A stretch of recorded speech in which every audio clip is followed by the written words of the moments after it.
নমস্কাৰ, মোৰ নাম তাহমিনা ইছমি আৰু মই এইবুলি কামানডাঙ্গা PM3 কামানডাঙ্গা এইচএছ স্কুলৰ পৰা এইচএছ পৰীক্ষা দিছোঁ আৰু মই 90.2% লাভ কৰিবলৈ সক্ষম হৈছোঁ। তাই 87.2% লাভ কৰিছোঁ। বেছি টাইম পঢ়া নাই, মানে 4-5 ঘণ্টাকৈ পঢ়িছিলোঁ।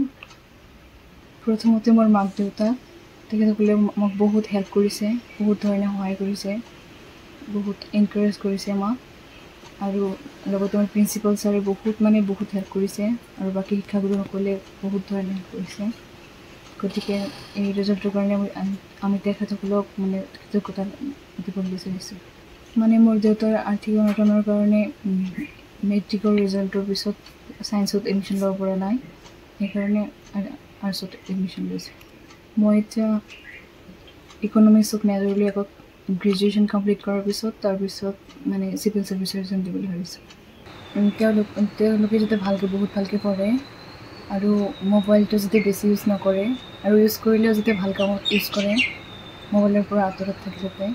ভালেই হৈছে, তথাপিও মই সন্তুষ্ট নহওঁ, কাৰণ ছোৱালীকেইজনীয়ে ভাল কৰিছে। একমাত্ৰ আমাৰ অনুপ্ৰেৰণা আৰু তেখেতসকলৰ শিক্ষাগুৰুসকলেও খুব কি কৰিছে, গাইড দিছে, সেইকাৰণে ভাল হৈছে। আৰু ল'ৰা ছোৱালীটো আৰু এটা কথা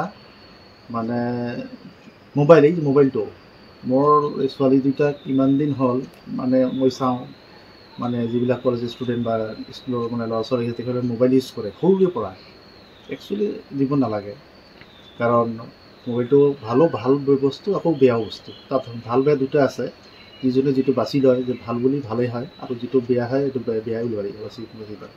মই কিন্তু আজিলৈকে মোৰ ছোৱালীকেইটাক মোবাইল দিয়া নাই, কাৰণ এই যিবিলাক স্কুলৰ এডমিন গ্ৰুপ আছে মোৰ নিজৰ মোবাইলতে দিছে, হোৱাটছএপত। এইবিলাকে মই ঘৰত যেতিয়া বজাৰৰ পৰা ঘৰত আহোঁ তেতিয়াই তেখেতসকলক খুলি দিওঁ, চাই অলপমান কি আছে নাই। কিন্তু তেখেতসকলক মোবাইল কেতিয়াই নিদিওঁ, কাৰণ মই ভাবোঁ যে মোবাইল দিলে সেইটো বেয়া হৈ যাব আৰু বেয়া বস্তুটো। আৰু ভালভাগে পৰিস্থিতি কোনো ভাল, কিন্তু বেছিভাগে দেখা যায় বেয়াই হয়। আৰু মোবাইলৰ নিচাত গোটেই দিন ব্যস্ত থাকে, পঢ়া শুনাত হৈ থাকে। মই ভাবোঁ যে মোবাইল বেছি দিব নালাগে আৰু পঢ়াৰ প্ৰতি অলপ গাইড দিব লাগে। বিশেষ কৰি ল'ৰা ছোৱালীক বেছি পঢ়িবলৈ দিব নালাগে।